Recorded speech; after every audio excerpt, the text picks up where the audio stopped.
तो क्या हाल चाल है आप सभी लोगों के। देखो शायद एक हफ्ते से वीडियो नहीं आई है, एक दो वीडियो आई थी, एक दो बाद बाकी सीरीज़ थोड़ी सी रुक गई थी। उसके पीछे रीज़न था थोड़ा सा गले में इन्फेक्शन हो गया था, तो कुछ खास सही से बोला नहीं जा रहा था। ठीक है, बट फिर से इसे कैरी ऑन कर दिया है, तो होप्स हो कि ये सीरीज़ रुकेगी नहीं। हम बात कर रहे थे अटॉर्नी जनरल ऑफ इंडिया की। हमारी जो पॉलिटी की सीरीज़ चल रही थी उसके अंदर ये 7वां लेक्चर है। क्या बोलता है अटॉर्नी जनरल ऑफ इंडिया, क्यों हमें ज़रूरत है अटॉर्नी जनरल ऑफ इंडिया पढ़ने की, क्या रीज़न है इस सभी पीछे, इसकी क्या ड्यूटीज़ होती हैं, ठीक है, और इसकी कॉन्स्टिट्यूशनल क्या वैलिडिटी है, ये सारी बात हम इस चैप्टर के अंदर, इस क्लास के अंदर हम करेंगे। तो देखो सबसे पहले समझने वाली बात ये है कि जो अटॉर्नी जनरल होता है वो कोई और नहीं, वो बेसिकली इंडिया का सबसे बड़ा लॉ ऑफिसर होता है।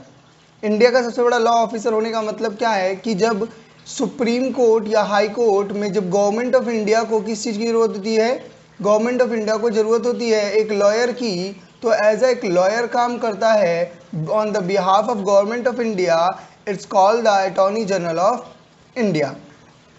अटॉर्नी जनरल ऑफ इंडिया का मतलब बहुत क्लियर हो गया कि भाई ये कोई चोर है नहीं, ये तो भाई सीधा क्या है कि जब भी हाई गवर्नमेंट ऑफ इंडिया को, मान लो मैंने गवर्नमेंट ऑफ इंडिया पे कोई केस डाला, भाई मेरे को लगा कि CAA को लेकर के या फार्म बिल को लेकर के कि कोई गलत हुआ है और मैंने केस डाला, ठीक है, तो गवर्नमेंट ऑफ इंडिया को डिफेंड करने के लिए, उसे प्रोटेक्ट करने के लिए जो बंदा कोर्ट रूम में खड़ा मिलेगा वो कोई और नहीं होगा, वो कौन होगा, आपका अटॉर्नी जनरल ऑफ इंडिया होगा।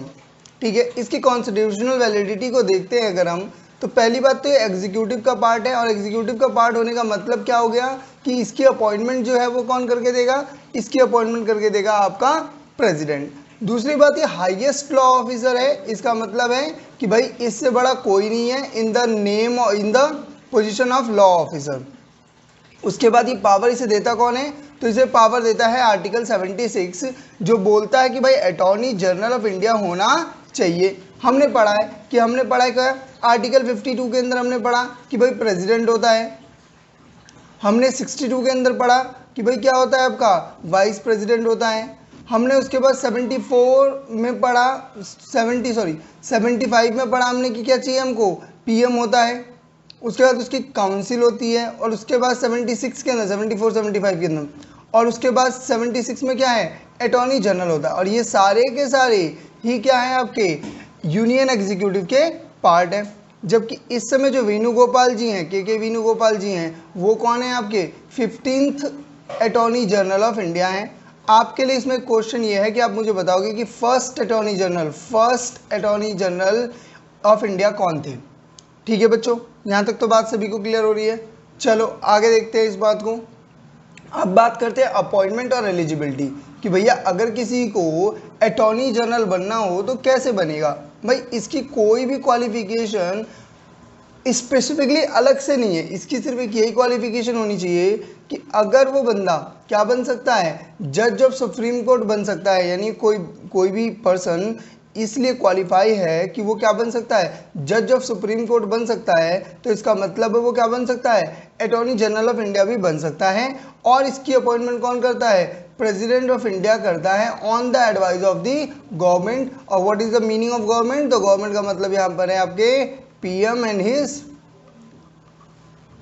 काउंसिल। बात समझ में आ रही है। तो इसके अपॉइंटमेंट भी किसके हाथ में है, प्रेसिडेंट के हाथ में है। एक बात ध्यान रखना, जब हम बात करते हैं जज ऑफ सुप्रीम कोर्ट बनने की क्वालिफिकेशन, तो बहुत ध्यान से इस बात को याद रखना कि आप सुप्रीम कोर्ट के जज की बात कर रहे हो।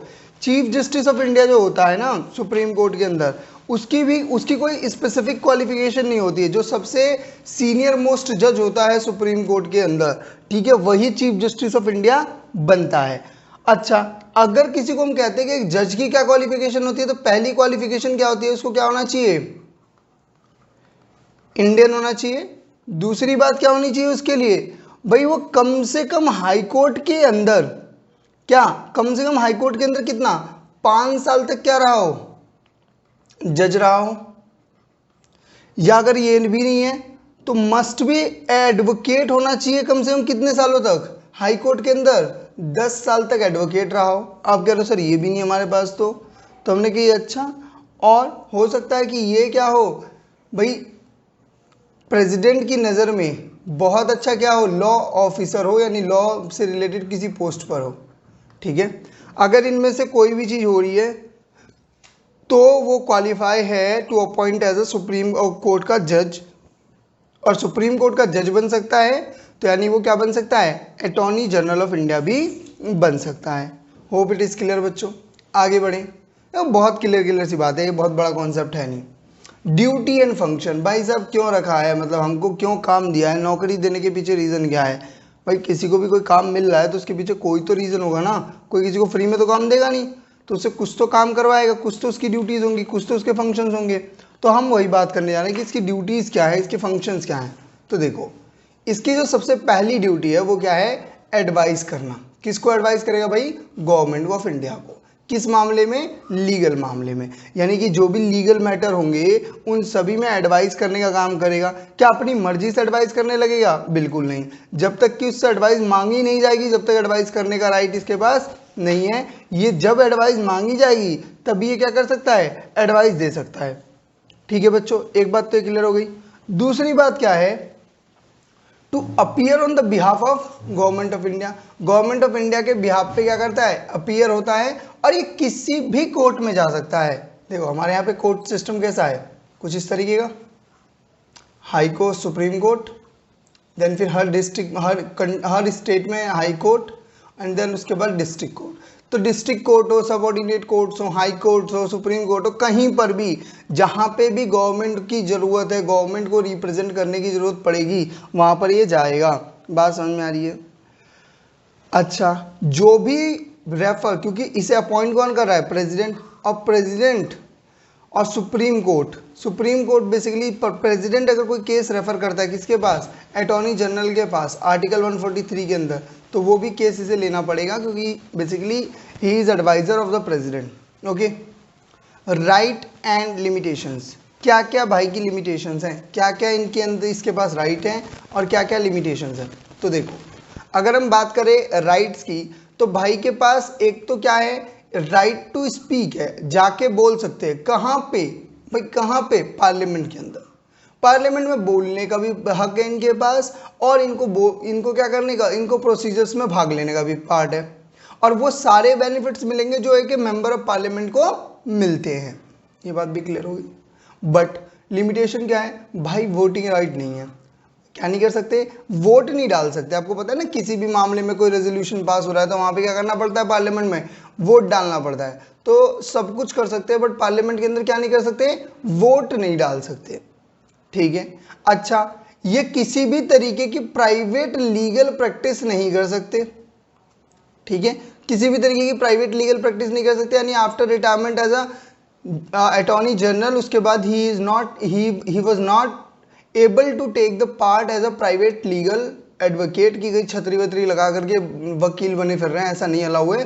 ठीक है, या फिर कहीं पे चैम्बर वेम्बर ले लिया है, ऐसा कुछ अलाउड नहीं है इनको प्राइवेट लीगल प्रैक्टिस अलाउड नहीं है।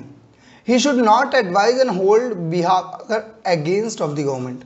भाई गवर्नमेंट के अगेंस्ट भी बात नहीं कर सकते, चाहे गवर्नमेंट क्या ना हो, गलत हो या सही हो, कोई फर्क नहीं पड़ता, पर ये गवर्नमेंट के क्या नहीं जाएंगे, अगेंस्ट जाना इनको अलाउड नहीं है।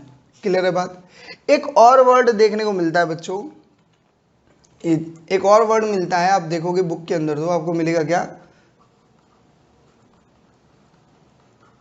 Solicitor general.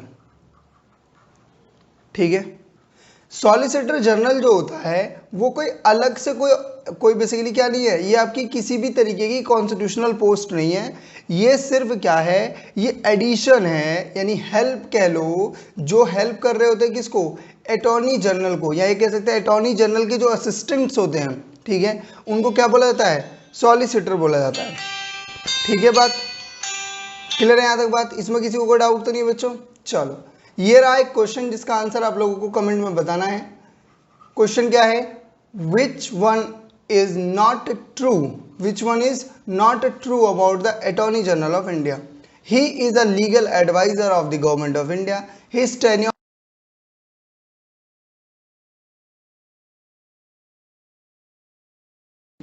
appear before High Court and Supreme Court in case if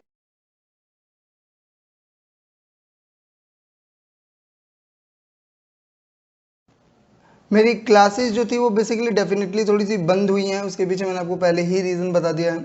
अभी भी बोलने में थोड़ी सी तकलीफ हो रही है, बट स्टिल आई होप आप लोग मेरा साथ नहीं छोड़ोगे और क्लासेस को एंजॉय करते रहोगे। टेक केयर और सब बच्चों, मिलते हैं अगली क्लास में। Bye bye.